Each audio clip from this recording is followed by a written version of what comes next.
Blog کا ہم آغاز کرتے ہیں۔ ناظرین، پہلی خبر جو میں آپ کے ساتھ ڈسکس کرنے جا رہا ہوں، ناظرین جو ہمارے سینئر اینکر ہیں افتخار احمد صاحب، جواب دہ کا پروگرام کرتے ہیں، جیو میں تھے، اور آپ کو یاد ہوگا کہ انہوں نے جو سابق چیف جسٹس نسیم حسن شاہ کا جو انٹرویو کیا تھا، جس میں سپریم کورٹ کے سابق چیف جسٹس نسیم حسن شاہ نے اعتراف کیا تھا کہ وہ جس بینچ کا حصہ تھے جس نے ذوالفقار علی بھٹو قتل کیس کا فیصلہ کیا تھا، اس میں فیئر ٹرائل نہیں ہوا تھا۔ تو وہ ایک ایسا انٹرویو تھا جو میں نے اس وقت دیکھا تھا زمانہ طالب علمی میں، تو اس وقت سے میں افتخار صاحب کا جو ہے وہ فین ہوں۔ ہمارے افتخار صاحب جو ہیں ہمارے بزرگ ہیں، سینئر صحافی ہیں، ان سے ایک ملاقات ہوئی اور ایک بات انہوں نے مجھے کہی کہ عمران، اپنی ویڈیو میں سوال لازمی اٹھایا کرو، اگر کوئی سوال ذہن میں آتا ہے تو وہ سوال ضرور اٹھایا کرو۔ تو آج ایک سوال اٹھاتے ہیں۔ ناظرین، جو جسٹس جہانگیری صاحب کے معاملے پہ ہمارے بہت سارے ساتھی وکلا یہ سوال اٹھا رہے ہیں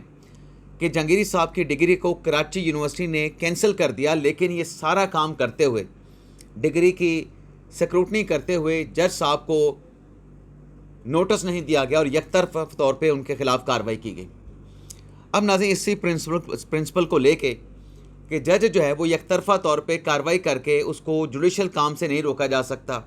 یا جج صاحب کی ڈگری جو ہے وہ آپ کینسل نہیں کر سکتے، لیکن جب خود جج سیٹ پہ بیٹھا ہو، جب جج سیٹ پہ بیٹھا ہو، اس کی ڈگری کا کوئی سوال نہ ہو، اس کو جوڈیشل ورک سے بھی نہ روکا گیا ہو، تو کیا یہ اصول جو ہے یہ ججز پہ اس کا اطلاق نہیں ہوتا؟ میرے خیال سے پھر جج صاحبان جو ہے وہ شاید اس اصول کو جو ہے وہ اتنی وقت نہیں دیتے۔ اب میں مثال آپ کے سامنے پیش کر رہا ہوں کہ مخصوص نشستوں کے کیس میں جسٹس منصور علی شاہ صاحب نے جب پشاور ہائی کورٹ کے خلاف سنی اتحاد کونسل کی اپیل آئی، اس اپیل کے دوران مخصوص نشستوں پہ پیپلز پارٹی، نون لیگ، مولانا، MKM اور استحکام پاکستان پارٹی کے لوگ منتخب ہو چکے تھے، لیکن منصور علی شاہ صاحب نے ان کو یک طرفہ طور پہ ڈی نوٹیفائی کر دیا تھا، ان کو سنے بغیر، ان کو نوٹس کیے بغیر۔ تو اس اصول کا اطلاق جو ہے وہ سپریم کورٹ کو یا ججز کو اپنے آپ پہ بھی کرنا چاہیے۔ اب یہ جو مخصوص نشستوں کا معاملہ ہے جس پر تفصیلی فیصلہ بھی آیا ہے، آج اس تفصیلی فیصلے سے جو میں نے خبر نکالی ہے، دن کے ولاگ میں وہ خبر بھی آپ کے ساتھ ہم شیئر کریں گے، اور مخصوص نشستوں کے معاملے نے ایک نئی کروٹ لی ہے۔ سنی اتحاد کونسل نیند سے بیدار ہوئی ہے۔ کیسے بیدار ہوئی ہے یہ نیکسٹ ویڈیو لاگ میں ہم بات کریں گے۔ اگلی خبر ناظرین ہے مریم نواز صاحبہ کے حوالے سے، جنہیں سندھ حکومت نے چھیڑا، اور سندھ حکومت کو پھر مریم نواز صاحبہ نے جواب دیا۔ میں سیاستدانوں کے خلاف نہیں ہوں، میں تو یہ بھی کہتا ہوں عمران خان صاحب کا بے شک ناقد ہوں، لیکن خان صاحب کو سیاسی لوگوں کے ساتھ بات چیت کرنی چاہیے۔ اب آپ دیکھیں کہ جس حکومت کو عمران خان صاحب بے بس کہتے تھے، بے اختیار کہتے تھے، جوائنٹ ایکشن کمیٹی کا جو احتجاج تھا، اس احتجاج کے دوران کشمیر میں کیا کچھ ہوتا رہا، لیکن یہ حکومتی اتحادی کمیٹی وہاں پہ گئی،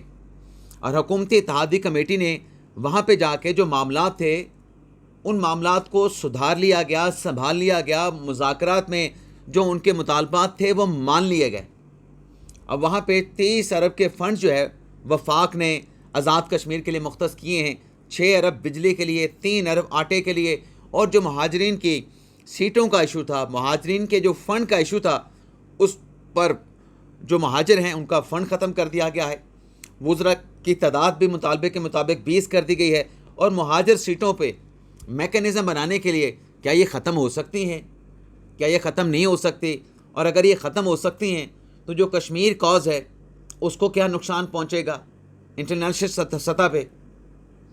تو اس کا جائزہ لینے کے لیے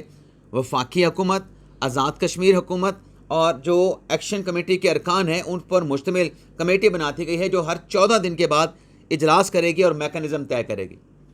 جو لوگ جاں بحق ہوئے ہیں ان کو معاوضہ دیا جائے گا۔ اب اس کمیٹی میں آپ ناظرین یہ دیکھیں کہ اس میں راجہ پرویز اشرف صاحب ہیں، اس میں سردار مسعود خان ہیں، رانا ثناء اللہ ہیں، احسن اقبال ہیں، سردار یوسف ہیں، طارق فضل چودھری ہیں، قمر زمان کارہ ہیں، انجینئر امیر مقام ہیں، اور شوکت نواز اور باقی جو جوائنٹ ایکشن کمیٹی کے لوگ تھے۔ معاملہ طے پا گئے نا، اور انٹرنیٹ بھی فی الحال فوری طور پہ نہ کھولنے کا فیصلہ کیا گیا ہے۔ یعنی امن جو ہے اس کمیٹی کے پاس اختیار تھا کہ کہ اس نے ان کے مذاکرات کو مان کے اور جہاں پہ کچھ رکاوٹ تھی, کوئی لیگل لکونہ موجود تھا, اس پہ کمیٹی بنا دی کہ اس پہ بیٹھ کے غور و خوض کر لیتے ہیں. لیکن فی الحال چیزیں آگے چلیں, یہ سلسلہ نہیں چلنا چاہیے. تو جس کمیٹی کو کہا جاتا تھا کہ یہ بے اختیار ہے, اس کمیٹی نے دیکھیں کتنا بڑا فیصلہ کیا. جو ایک سازش تھی, اس سازش کی کایا پلٹ دی ہے. اب اس کمیٹی کو شہباز شریف صاحب کی سپورٹ حاصل تھی, اس کمیٹی کو اسٹیبلشمنٹ کی بھی سپورٹ حاصل تھی, جو یہ کہتے ہیں کہ یہ حکومتی کمیٹی ہمارے ساتھ بات چیت کرے گی, ان کے پاس اختیار کیا ہے. اور بھئی ان کے پاس ہر اختیار ہے, ان کو مکمل وزیر اعظم کی اور جو ون پیج کہا جاتا ہے, اسٹیبلشمنٹ کہا جاتا ہے, ان کی بھی سپورٹ حاصل تھی. تو خان صاحب کو جمہوری رویہ اپناتے ہوئے سیاسی لوگوں کے ساتھ بات چیت کرنی چاہیے. میں کوئی سیاسی لوگوں کا مخالف نہیں ہوں. ابھی جو مریم نواز کے خلاف جو بات ہوتی رہی, جو پیپلز پارٹی کہتی رہی, اس پہ تو مریم نواز صاحبہ نے جواب دے دیا. لیکن اس کے ساتھ ساتھ ناظرین, اب کے پی حکومت کو بھی ایک ابال آیا ہے. کے پی حکومت کے جو خزانہ کے وزیر ہیں مزمل اسلم صاحب, وہ یہ کہتے ہیں کہ پنجاب حکومت دراصل کے پی حکومت کے جو پروجیکٹس ہوتے ہیں, ان پروجیکٹس کو جو ہے وہ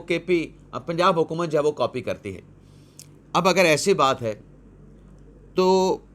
پنجاب حکومت نے تو پیپلز پارٹی کو کہا تھا کہ آپ ہمارے ساتھ مناظرہ کر لیں. آپ کی 17 سال سے وہاں پہ حکومت ہے. مریم نواز کو ابھی سال 1.5 سال ہوا ہے, اور مریم نواز نے اپنے سال 1.5 سال میں 90 کوئی پروجیکٹ شروع کیے, جس میں 60 یا 50 انہوں نے بتایا تھا کہ وہ کمپلیٹ بھی ہو چکے ہیں. اور پیپلز پارٹی سے کہا تھا کہ 17 سالوں میں آپ صرف اپنے 17 پروجیکٹ دکھا دیں. وہ مناظرہ نہیں مانا,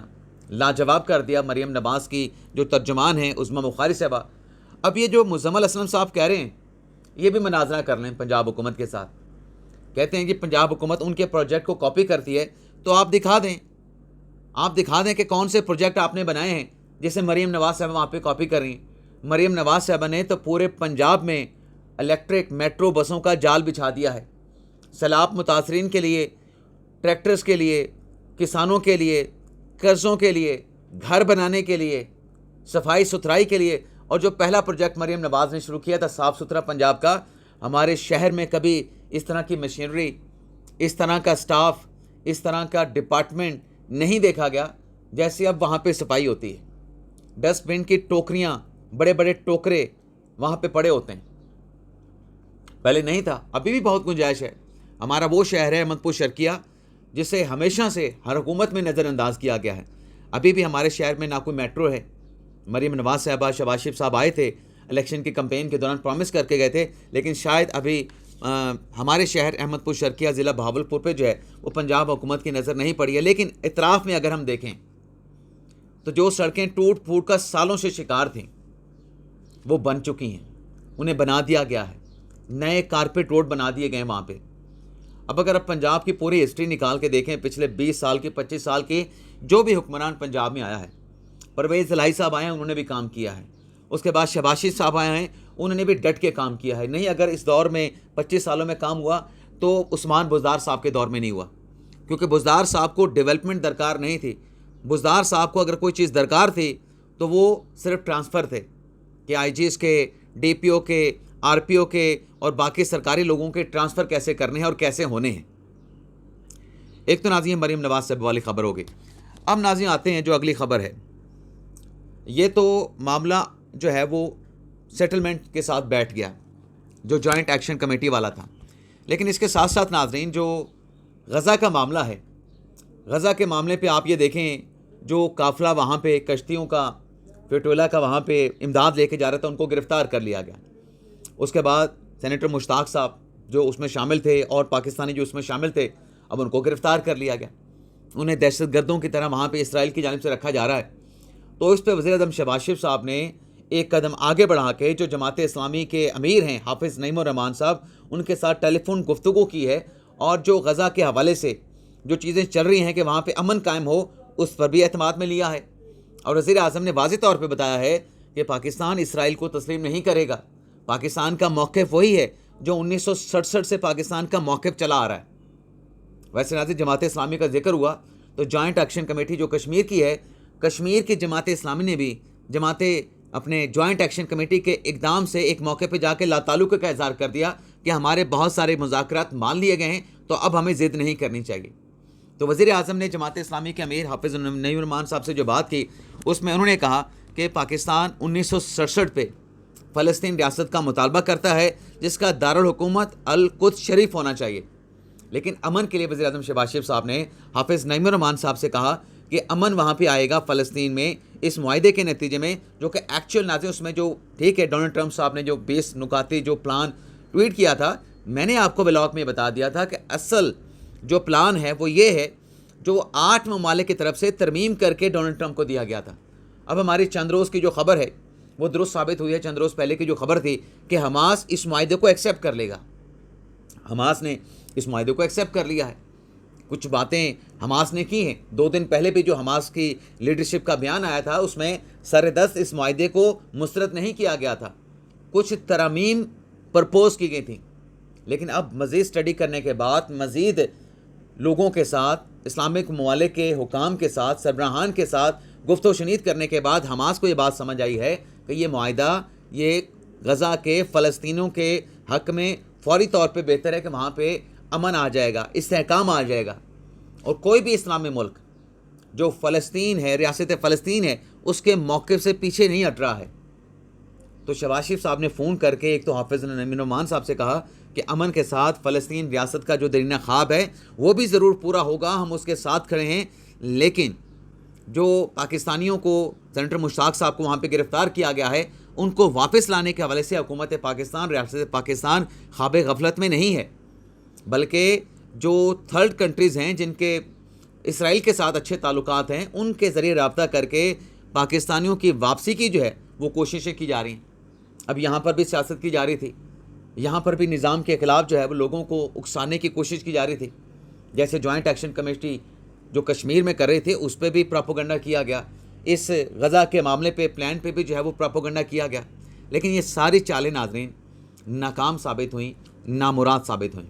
ویسے ڈونلڈ ٹرمپ نے یہ الٹیمیٹم دے دیا تھا حماس کی قیادت کو کہ شام اتوار تک کا وقت ہے، اگر حماس نے یہ معاہدہ ایکسیپٹ نہیں کیا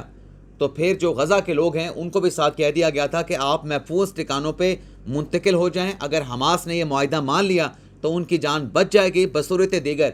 حماس نے اگر یہ معاہدہ مسترد کیا تو ہمیں پتہ ہے حماس کے جنگجو، حماس کی لیڈرشپ کہاں پہ بیٹھی ہے۔ تو اس کے الٹیمیٹم اپنی جگہ پہ صدر ٹرمپ صاحب کے، لیکن جو مسلم ممالک کی قیادت لگی ہوئی تھی حماس کے ساتھ مذاکرات گفت و شنید کرنے کے لیے، تو جو ایکچوئل بات ہے کہ اس معاہدے کا مقصد فلسطین کی ریاست سے پیچھے ہٹنا نہیں، اس معاہدے کا مقصد اسرائیل کو تسلیم کرنا نہیں، اس معاہدے کا محض مقصد یہ ہے فوری طور پہ، اس سے زیادہ اس کا مقصد نہیں کہ غزہ میں امن آئے۔ جو جنگ وہاں پہ ہے، جو گولہ بارود وہاں پہ پھینکا جا رہا ہے، جو قحط سالی وہاں پہ ہے، جو خوف کے بادل وہاں پہ چھائے ہیں، وہ خوف کے بادل چھٹ جائیں۔ تو یہ ایک بڑی اچھی سفارتکاری کی جو ہے وہ کوشش کی گئی تھی، اور وضاحت مزید اسحاق ڈار صاحب نے کل نیشنل اسمبلی میں کر دی ہے کہ ایکچولی جو پلان ہے شہباز شریف صاحب نے جو سراہا وہ ڈونلڈ ٹرمپ کے 20 نکاتی اس پلان کو ضرور سراہا، لیکن اس کو ایکسیپٹ کرنے والی بات نہیں ہے، اس میں سراہنا اور بات ہے، ایکسیپٹ کرنا اور بات ہے۔ بات ہو رہی ہے دونوں طرف سے، امریکہ کی طرف سے، پاکستان کی طرف سے، کہ غزہ میں خون ریزی بند ہو۔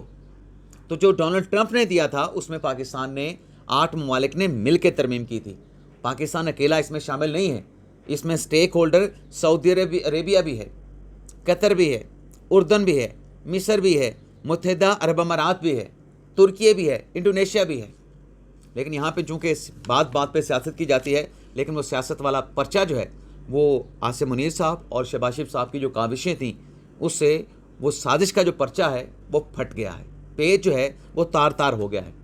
باقی آج امکان ہے کہ علی امین گنڈاپور صاحب کے خلاف جو کیس ہے شراب اسلحہ برآمدگی کا، اس میں ان کو بلایا گیا ہے، 4 اکتوبر تک کا ان کو مہلت دیا گیا تھا، سیکشن 342 کا ان کا بیان قلم بند ہونا ہے، بار بار موقع دینے کے باوجود گنڈاپور صاحب عدالت میں پیش نہیں ہوتے ہیں، اور جو جج صاحب ہیں مبشر حسن چشتی صاحب، سوال یہ پیدا ہوتا ہے کہ کتنے مواقع دیں گے